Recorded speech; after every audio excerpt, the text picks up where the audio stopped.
Yeah. Luminous. That fucking fish that when they bite you, you talk to angels. So there's allow, alma mater, allude, to make an indirect reference. An indirect reference is not, it came from above Tony. I directly alluded. Similar to the Jay Briscoe incident of a few years ago. This was how he compared it. And you take the problem and said to him, if I heard it, if you were sitting there and heard it, and then this meeting was had,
The AEW fans, whenever there's a good sized gathering of them, and Brody King comes out, they're going to chant for place.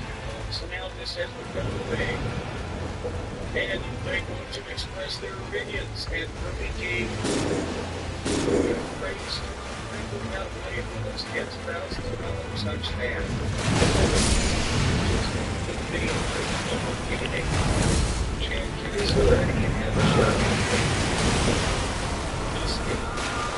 They spontaneously did it. So the network ready for it that night. It was held on the pay-per-view. Or was it Bob Stein? It was one of those guys that came out. So is there ready for the pay-per-view? Now that it has, and they've said in various incarnations before on that show, plenty, but now that it has, the people are going to continue to they see really big.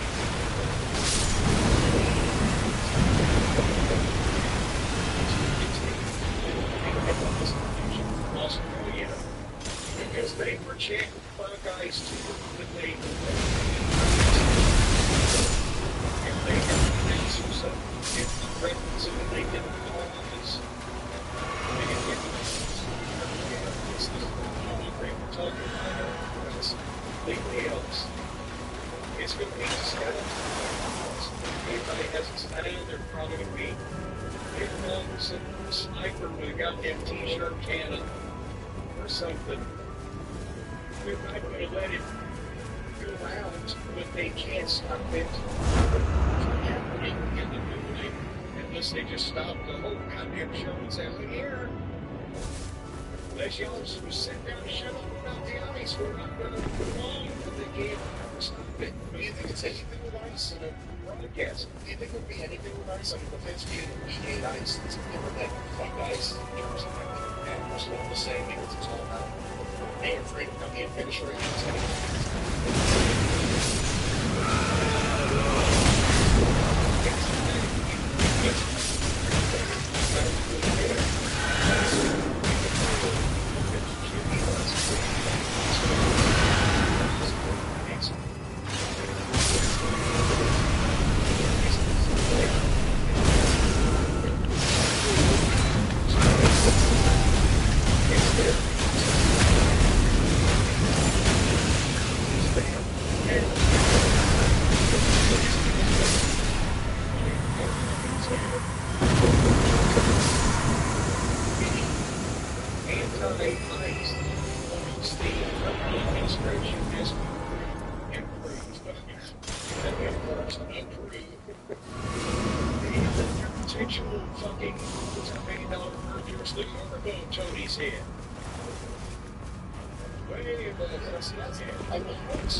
Texas blue, state And Trump, through his FCC stupid complaint, and the network made him pull the interview with this Democratic candidate from Texas. So they put it out when they put it out online, would be banned them from showing this on their program. And the network is he the network will say you can't have him on, and you can't say why you didn't have him on. So I'm going to tell you why that we didn't have him on, if they said so.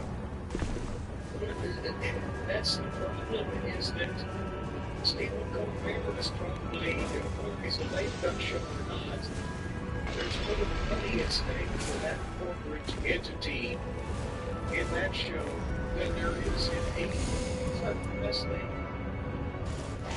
And they're having to think about this lunatic, because they need regulatory approval, which is the problem with a few people or a few entities owning media outlets, which is what they're going to do. So then the media will be fake news, like he's claimed all along, but he will be the one who's turned it that way. So, again, my point is, we're forced to do things or not do things. You think they give a shit that another WBD about saying, hey, wrestling, we don't have this shit. And again, it affects Brody King. You asked about it beforehand. I told you they probably would share fuck ice in Australia. That's exactly what happened. And it was not like that. So it's not like it's going away. It doesn't, they can't go away.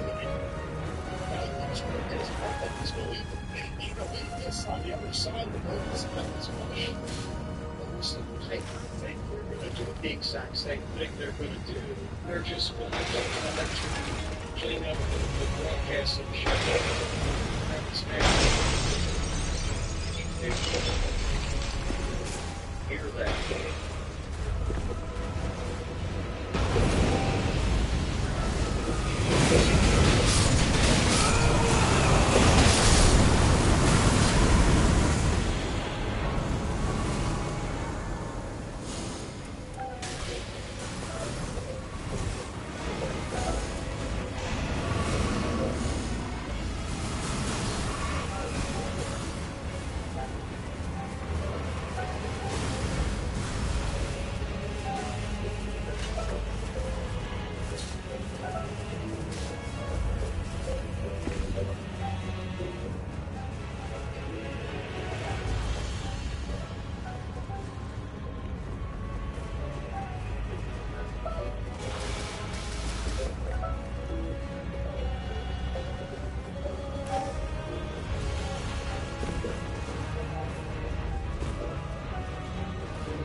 did that, and it was something late ransom at him, and then he just put up a whole screen about Bill Maher getting ready. Just random bits. And it's any beyond any regulatory issues. Does that help the AEW jumps in that sort of publicity right now? The AEW audience currently would flip out and go insane and just be all, yes, we've got under his skin, which I would wholeheartedly agree. Look, go under his fucking skin. Goddamn air bubble from the syringe. Nevertheless, I think that in passing clip in the mainstream news, mostly because he cuts, everything promos on every goddamn thing all times a day. He's thinking about he tries to think about it.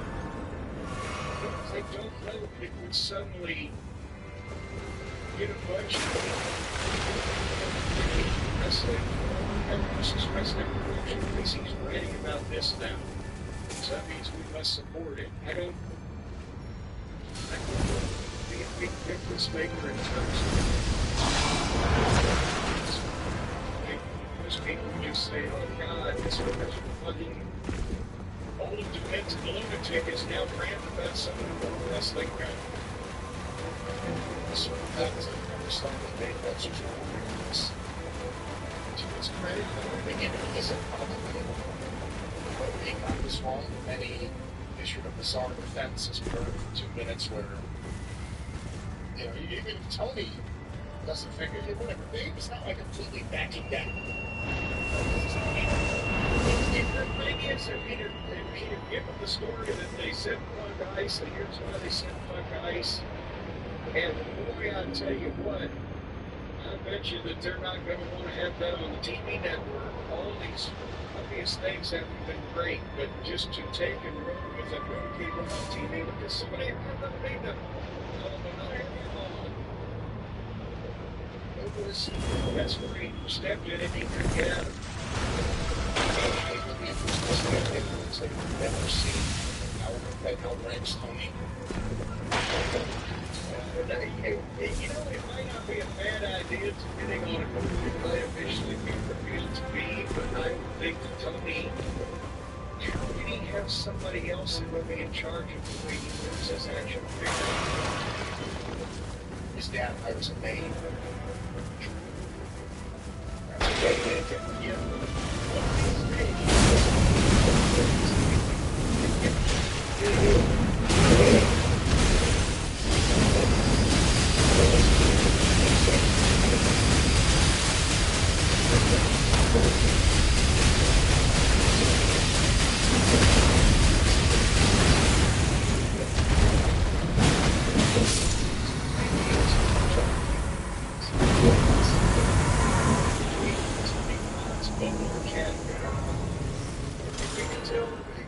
Stories about me, it's like as a child all the way up to today, or last Thursday. When he gave up drinking out of his sippy cup, whatever. So we can talk about Ratings are ordered by Dave Monster and Jim. You think they need to spend some time on this business and see exactly the same. That's what leads to the wrestling show. yes. There's nothing else to focus on his business.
It's on the website.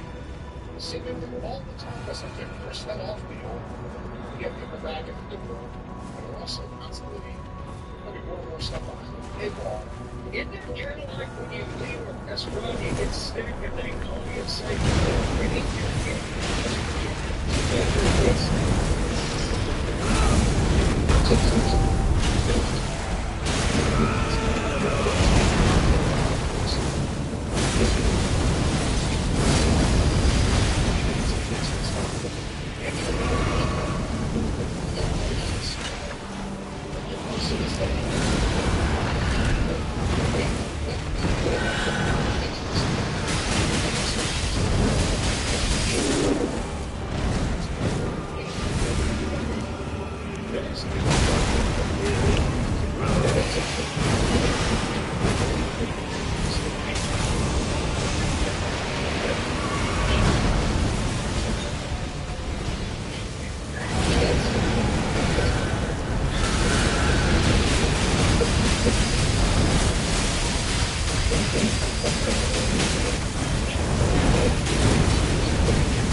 accelerate your efficiency. They can put you on speed, ladies and gentlemen.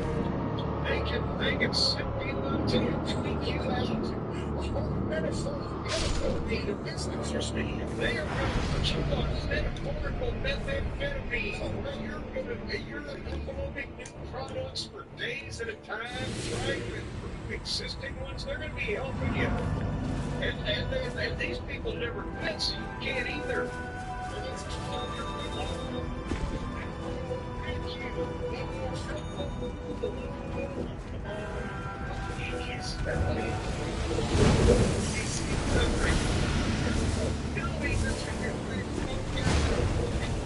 Sunset Blend. The Hindenburg disaster. Getting teeth behind you, ladies and gentlemen, because these people are blind now, so there's millions of them. And they're going to be talking about news, incredible risky, send them to homes, all the way from fucking Minsk to they will be there to spread a little bit about your business online because that's what Shopify does. They support you, they support your business, and they get the word out. Spread the word, all right? And when people haven't heard about your brand, well, they're going to tell them that. They're going to talk about your tattoos, too. That's one thing. You fill it out. You make a list of all the tattoos you've got, and they're going to broadcast that information. These things, ladies and gentlemen. That will help your business. Ladies and gentlemen, if you get stuck, Shopify is always around to share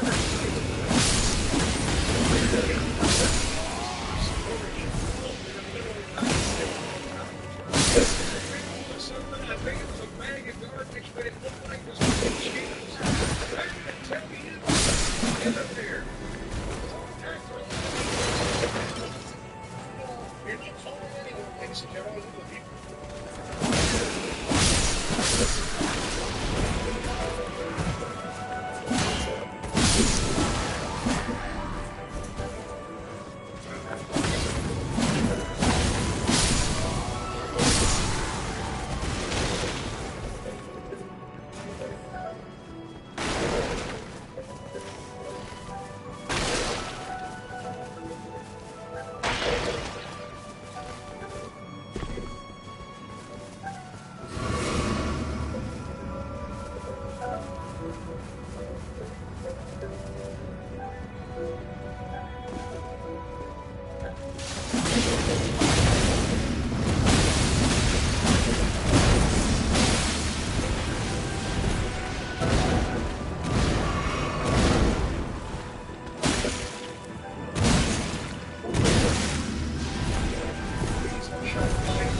you and your business to commerce supremacy. And of course, we all want to make lots of money, and the partner we can trust, as I said at the top, and I should remember this, we trust them, Arcadia Vanguard.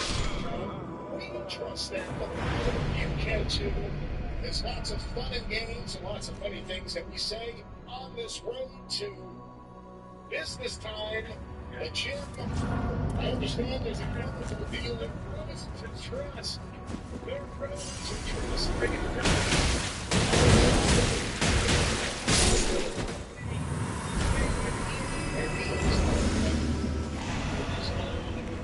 Video turn. And again, folks, tackle these important tasks. In one place, they're going to gather all together. So let's take a fucking stick and start moving on. From inventory to famous analytics, read multiple websites. You can have time to look at this and only this song as you become a drone in a vast global network. Shopify's got the best converting checkout on the planet. It's time to turn those ones into cha-ching. There he is. It's trial period today at Shopify /JCE. That's the code. Shopify.com/JCE. Now get you it's trial period where then you can take your product or service or goods or recipe for 95 and put it out there for the millions who will pay many dollars for you to get the fuck out of the way or shut up. Shopify.com/JCE. Alright, there it is. And there we go. And here we are. And ladies and gentlemen, who are there? We are all together. All together, of course. Admittedly, this gadget and all that.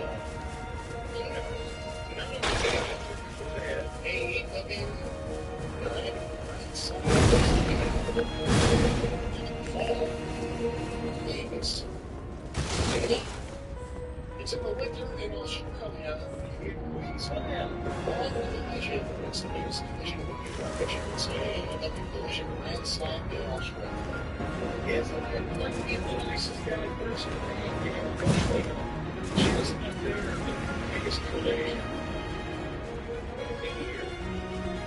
And it was a Valentine's Day. And it had a, I guess, again, I don't know the time there, but it's it was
guy in this group. He's just one of the guys in this group. And Yuta and Garcia are job guys. I'm sorry. They've been getting a big push for a long time. They're job guys. That's all they are. Well, back to the head of the job squad. I forgot he was the Continental Champion. So now right off the bat, we've got a title match. The Continental Championship of Dick the Boozer against our friend Tangashed.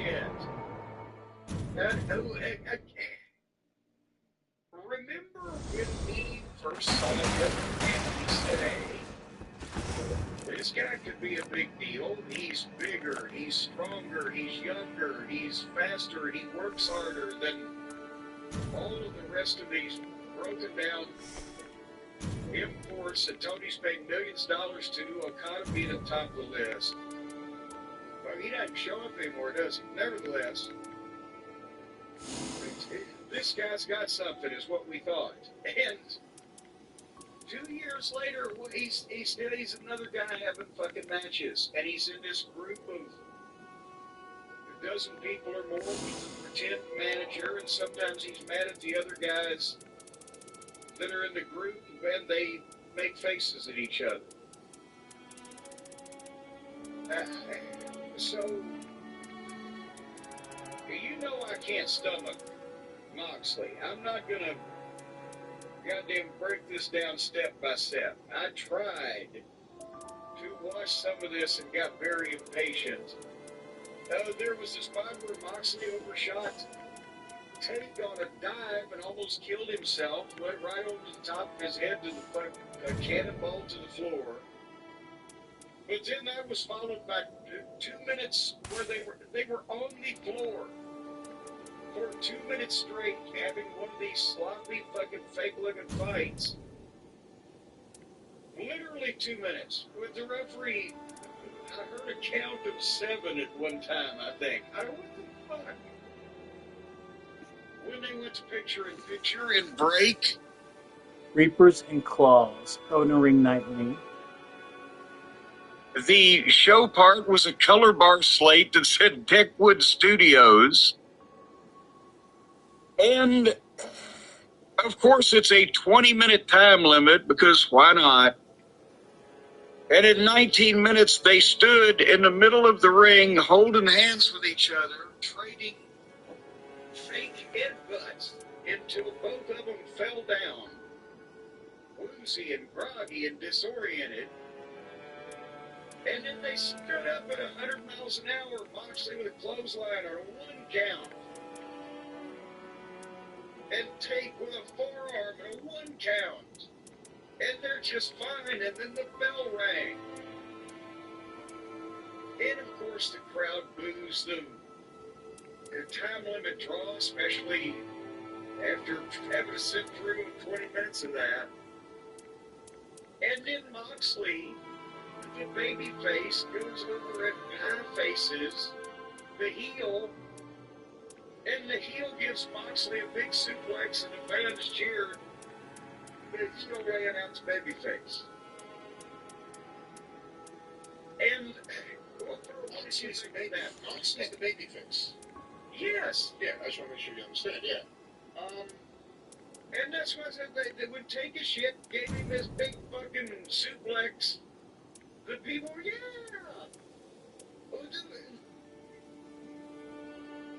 Yes. I think the fans have taken it to Takeshita. They always have, no matter how heelish you make him. And he is one of the guys in AEW that you're not sick of. And that can work. He's like a jumbo cylinder next to some of these other guys that come over. Just his size, and he can move, and he's good in the ring. Again, he's not being produced the way you would like. But I'm watching this match, and I'm impressed by him. And then I watch Moxley, and I'm always waiting for that moment where I understand anything that anyone sees him in. Anything. His work is terrible. When I say his work is terrible, the basics, the match layout, when he does the same boring spots that he does in every single match, the trading forearms, the calling spots out loud. At this point, the punches, he can't throw punches. I don't care how hard he hits a bag.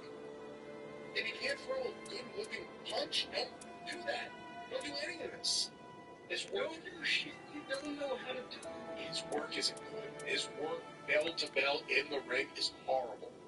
Unless you just like watching him try to get a fucking headlock on someone. Choke him out. But no, it's just, he's terrible. He's terrible here. Here's what I'm saying, and I saw somebody on Twitter speculating or proffering the theory that Moxley heard the fans booing, that they went to a 20-minute draw and thought, well, this kid is kind of flat, and he wanted to give the people something. But he's an idiot and